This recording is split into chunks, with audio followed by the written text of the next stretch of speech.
I made a couple of videos lately about brain function. Not that I know an awful lot about it, but I'm just trying to think my way into a way of thinking about it.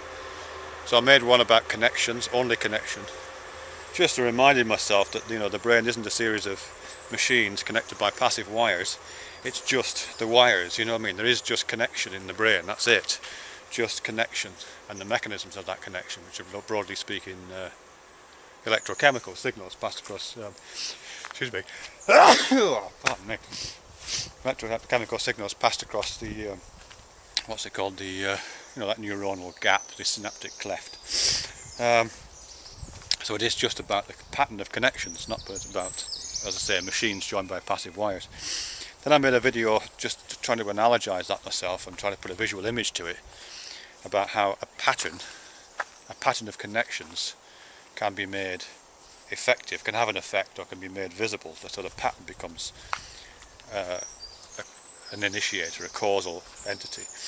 And what I was talking about there is this idea of vuvuzelas, just a metaphor. I'm imagining a stadium in South Africa, a football stadium, with all these people blowing vuvuzelas, which is those long trumpets, and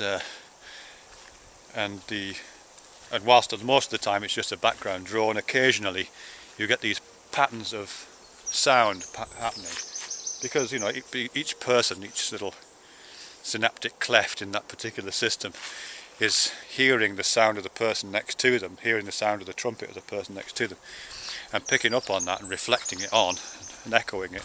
What can happen in those, and indeed does, is you get these synchronizations which are visible outside the stadium. So if you're outside the stadium, you'd hear this drone, and then occasionally you'd hear this wah, wah, wah, wah noise as it synchronizes and then drops out of synchronization again.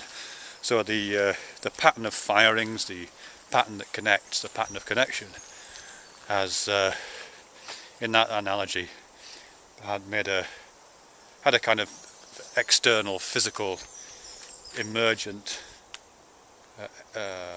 property, the property of that rhythm.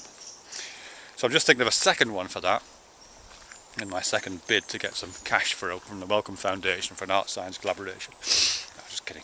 But the second analogy I've got, second model for the brain, which is just about connections pretty much, is based on thermostats, in which instead of there being lots and lots of vuvuzelas, you've got lots and lots of thermostats, or thermostatic devices, bimetallic strips. A thermostat is a bimetallic strip, basically. Two metals which have got different expansion rates according to heat. And you heat the metal, you heat this bimetallic strip, two bits of metal bolted together, and because of different expansion rates it does this, does this. And you can use that as a basis for a switch. That's how a thermostat works. So you heat it up, the metal expands, and the switch turns off. When it cools down, it goes straight again, the switch turns back on again. You connect that switch to a heater, and what you've got is a thermostat, so that it's automatically turning itself on and off according to the ambient heat that it itself is creating. That's pretty much how thermostats work. So I'm imagining thousands and thousands of thermostatically controlled heating devices all linked together. So you've got so you've got a heat center, you've got a thermostatic switch here, like this in the middle, and then surrounding it you've got dozens and dozens of little heating devices, little heaters, which are in turn connected to thermostats at the end of their little cables, and those are also surrounded by little heating devices, again thermostatically connected, and the whole thing is connected up. So you've got lots of thermostats and lots of heating devices. What you get in that system, I think you'd also have to put like a little light in it as well. You put a little light in the circuit as well, so when the switch was on, it turned the heater on, but it also put a light on, so it's very visible.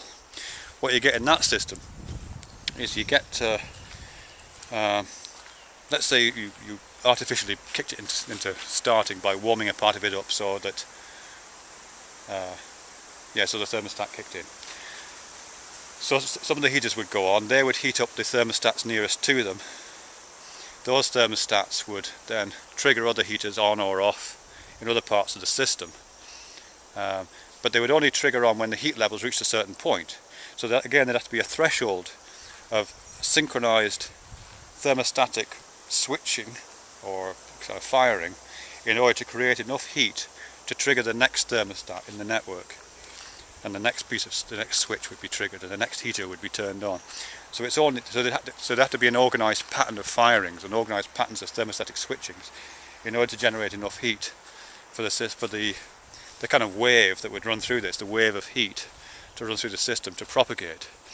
And I think what you would get if you did that, if you did it right, at least in my mind, what you would get is as I say, waves of heat propagating through the system fairly randomly, or if not randomly then influenced by very small changes in the ambient temperature, or a draft blowing across the system or something like that.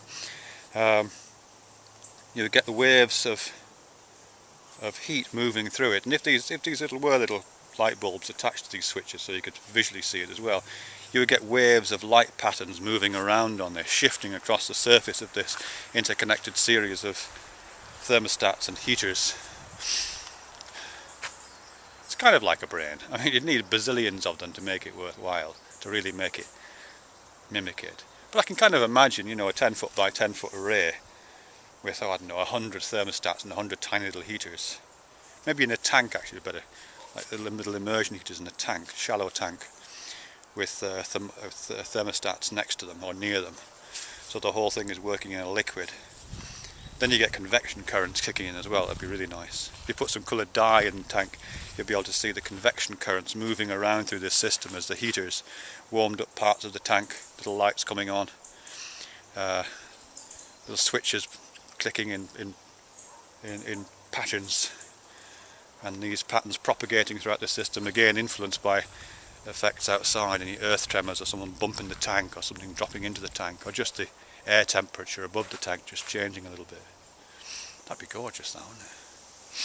I probably haven't captured the image in this video, but it's in my mind very clearly what that would look like.